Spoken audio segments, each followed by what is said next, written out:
Bonjour les amis.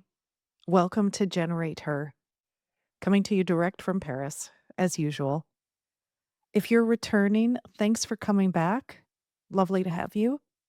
And if you're new here, I'm so glad to share just a few insights with you about life and business and all the things happening here in Paris, according to Jane, as I say.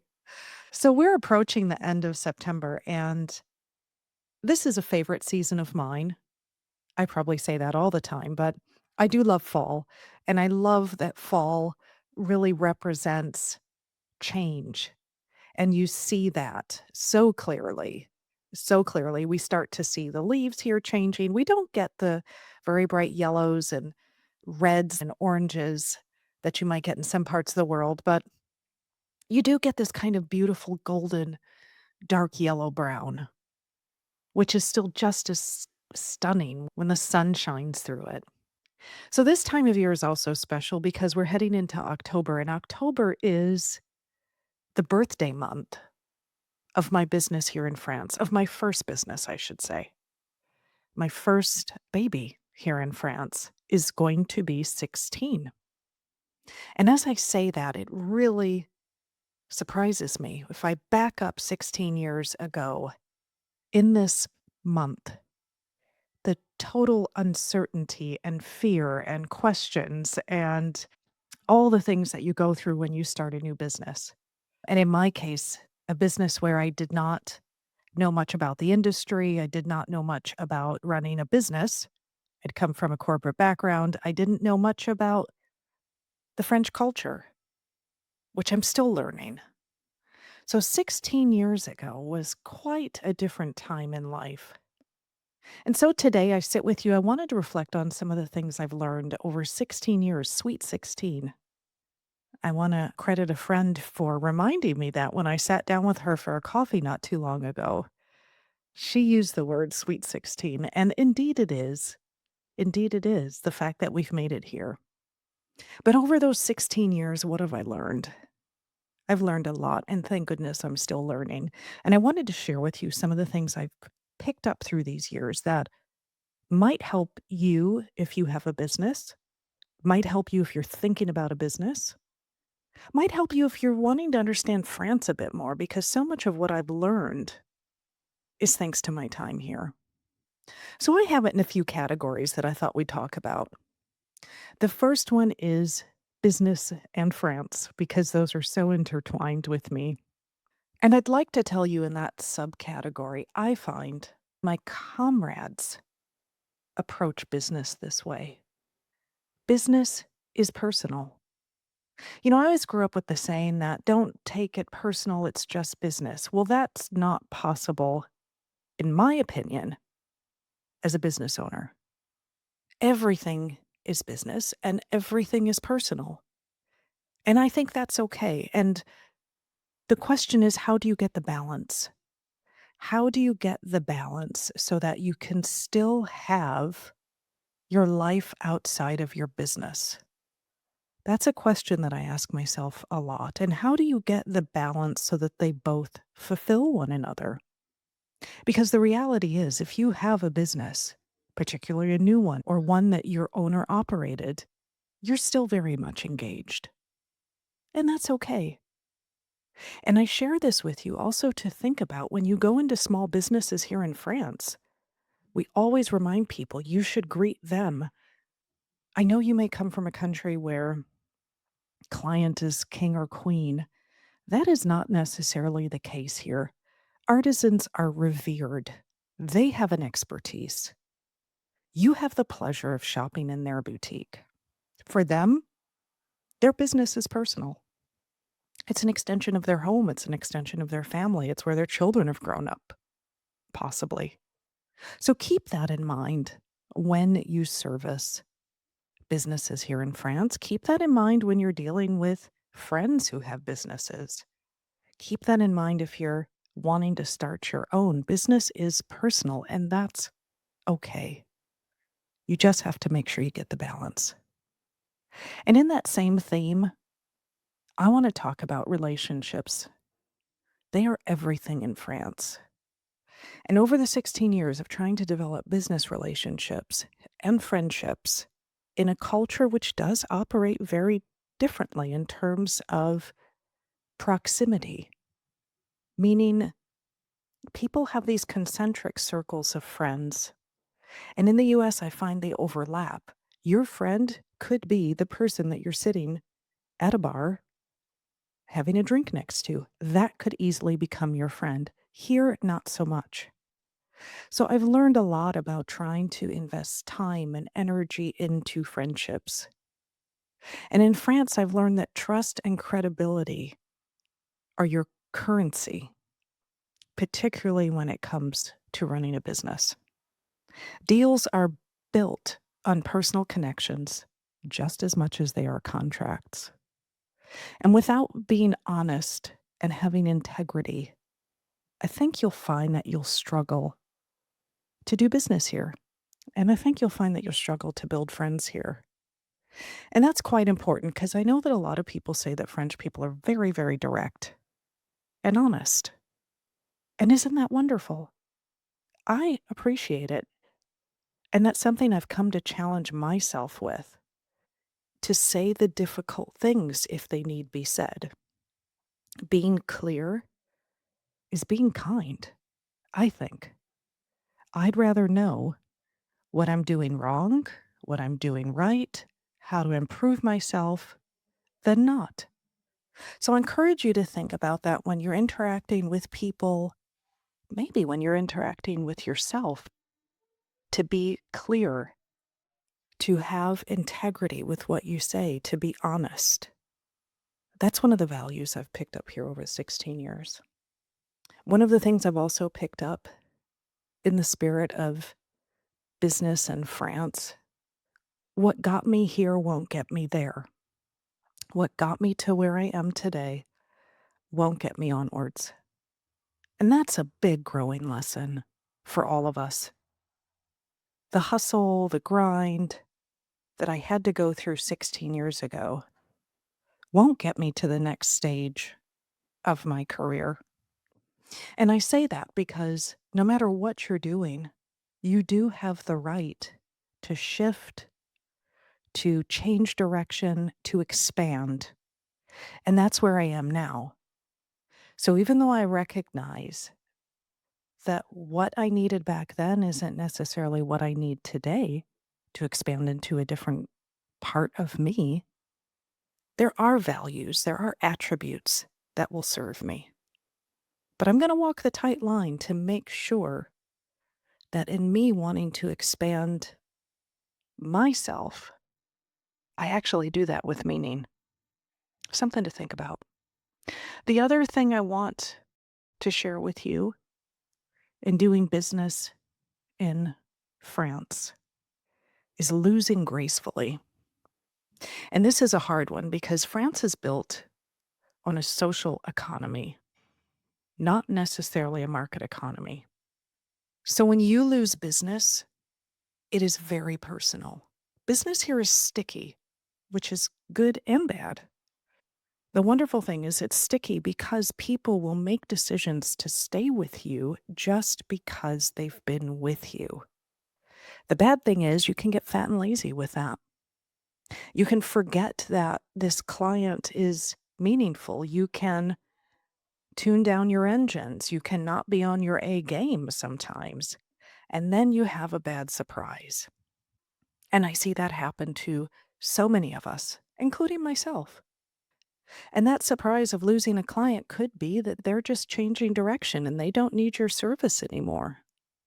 I've been there on both sides of that. I've been the client that said we can't work together going forward. And I've been the provider that a client has said, listen, next year we're going to do something different. And in either case, I've learned it's not about leaving. You're always going to leave. Something is always going to end. It's about how you go, and it's about how you close it. And if you do so with grace and understanding and leaving the opportunity for that relationship to come back around, I've found 8 out of 10 times it does. That's been a great lesson for me.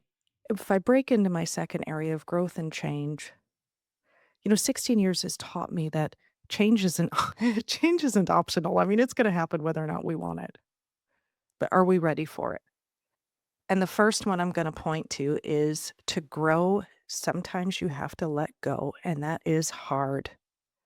That's really the hardest thing, and I've been having a lot of discussions with people about that theme this week. To grow, you have to let go. You're gonna have to let go of versions of yourself that are not gonna serve you. You're gonna have to let go of people that are not gonna serve you. You're gonna have to let go of circumstances, of places, of things, of jobs that don't serve you. And that's always easier said than done. And it doesn't have to be dramatic. Letting go of that person that does not serve you does not mean you cut them out of your life. It could mean that you recalibrate how you interact with them. It could mean that you decide carefully what you want to share with them because you're in a position where you need to be nurtured and they're not ready to do that. Or maybe they're not ready to see this new version of you. So think carefully about what you need to let go to grow. The other thing I'll say, and this I've learned the hard way, and I'll continue to learn, coral does not grow in still water. I read this quote somewhere and I wish I could track down where. But coral does not grow in still water. It needs agitation just like we do. We need to be stirred up. Stagnation kills creativity. We need to have movement and friction and challenge. And that happens through our own accord. That happens with us seeking it out. And that means exposing ourselves to new things, new people, new surroundings, new ideas, things that break our patterns and open us up to possibilities, things that leave us changed, things that leave us changed in a better way. And I'll tell you what, and I mean this, everything will change you in a better way if you approach it the right way. Even those circumstances that feel so dark and difficult and horrible, they will change you for the better way, even if it's just the fact that you got through it. And that to me is everything. And you'll always get through it because you're always evolving. We know that change is constant. Fighting it only creates tension. Fighting that evolution in yourself, that desire to do something new, that desire to stretch, to breathe deeper, is only going to create tension the more you resist it. So growth is rarely comfortable. How can it be? You are this beautiful caterpillar that is bursting out of this shell to turn into a butterfly. That's got to be a pretty painful process, but we know it's worth it. And along that process, I'm going to pick on my third theme here is mindset and resilience. This I've certainly learned over 16 years. The French, well, I won't say that they have the most positive mindset. I will say what I've learned from them is just the most incredible resilience. The most incredible resilience.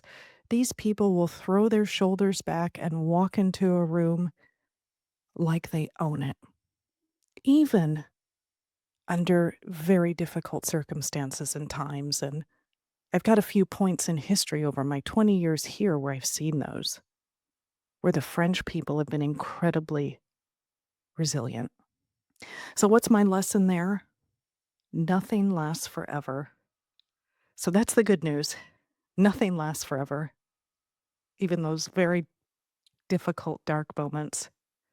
My bad news, nothing lasts forever, even those wonderful moments. So maybe you want to call it stoicism, but I try to be very balanced about my thoughts on success or failure. They're all just data points. And I think this is something I have certainly picked up from France. You don't see people being incredibly effusive about things. They're just balanced. Their mindset is very neutral. They stay cool. And that's something I've taken to heart. Speaking of taking to heart, one thing that has always struck me, and I want to thank the first boss I've ever had in my life, because at a very, very ripe young age, and I think it was my first week with her, she sat me down and gave me some real nuggets of wisdom. And one thing she said to me was, listen, if your attitude and your aptitude are spot on, you'll learn the rest. And that has always stuck with me. It gave me confidence that I don't need to know everything when I walk into the room. It gave me stewardship that I will figure it out, that there's not any room I'm going to walk into and fear that I don't have answers. And it's not because I have the answers, it's because I don't fear not having them, and I know I will figure it out because I will step into that room with attitude and aptitude. And that was a lesson that she told me, and you know what? I've seen that throughout my career in anyone that I've considered successful. In anyone that's mastered the room, it's not because they had all the answers. It's because they had confidence and humility and were curious. And that goes a long way, particularly here in France. One more thing I'll pick on is the pace. In mindset and resilience, you have to, in France, be comfortable with things moving at a different pace. But that's okay. I have learned that the pace is forward. There's no set kilometers per hour or miles per hour. There's no set speed. The pace is forward. And you'll get there when you get there. I tell a couple of stories in my memoir about France versus the US and, how I can love and be frustrated with them both. And France does just move slower. And there's a couple instances where France on the outside has looked like the tortoise. But we all know the story of the tortoise and the hare, don't we? So just a reminder that the pace is forward. And my last theme, life and perspective. Wow, over 16 years, I look back and I think about what person I was then. What person was I then 16 years ago? And there's a few things I want to share with you. Happiness is a daily choice. This has been a big lesson for me. Happiness is a daily choice. It's not something that just comes automatically for me. Quite the contrary. I can be overly critical. I can focus on things that are not going well because I want them to go 100% well. I have to remind myself every day to seek happiness. And that happiness can come through taking a moment to have a coffee and daydream. It can come through sending a text message to a friend with a meme, something that made me laugh. It can certainly come through running into a client that I haven't seen in a while. And right now, my happiness is being created through developing and creating. I'm in the brainstorming, pulling together, envisioning, developing a new business.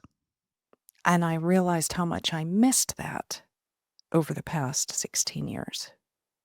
And right now, that is really fueling me and giving me happiness. The other thing I've learned about happiness is they're breadcrumbs, and you have to find the breadcrumbs on your path. It's not a yellow brick road. In my case, I have to find these little nuggets along the way, and that's okay because that gives me a fresh, new way to approach every day. And speaking of a fresh, new way to approach every day, and I'm going to leave you with this one because I've really come to remark and appreciate this over the years. Miracles and people can come together, and they're sometimes the same thing. And how do we keep our eyes out to see them? And I don't know what you want to call it. Maybe you want to call it serendipity or synchronicity. But every big miracle that I've had come into my life has been thanks to someone. It's been thanks to someone who has told me they see something in me that I haven't seen in myself. It's been someone that has opened up an opportunity for me, somebody who's opened up a door, somebody who has connected me, somebody who's helped advance me. Miracles and people can be the same thing, so keep your eyes open for them and be willing to receive them. So, friends, 16 years in business, and I hope a few more. I hope a few more years. But I hope that those few more years will see me in a situation where I'm creating even more, where I'm developing other things, where I'm now expanding outside of this business that I've had for 16 years. That's been wonderful, but it can now stand on its own. So perhaps it's time for me to bring another baby into the world. And that excites me. So we'll see where we are 16 years from now. I hope you're still tuning in. And I hope I'm still here to talk to you. So merci, mes amis, for tuning in to Generate Her today. I'd love to hear from you. Don't forget, you can always reach me via my website. You can connect with me on Instagram. You can tune into my Substack newsletter, Prompts from Paris, just to expand on some of these themes that I'm talking about on the podcast. And I'd love to see you here in Paris. So, merci, mes amis. À bientôt. Thank you for joining me on this episode of Generate Her. If something sparked your curiosity or took root in your imagination or helped you to see possibilities just a tad bit clearly, I'd love to hear about it. Don't forget you can always connect with me via my website, janebertch.com, or on Instagram. My handle is my name, @Jane Bertch. And if you'd like to go deeper, don't forget to check out my newsletter, Prompts from Paris, my retreats here in the city, journal prompts, and more that you can find on my website. Until the next time, may you keep tending your jardin, listening to your inner courage, and shining brightly right where you are. À très bientôt, mes amis.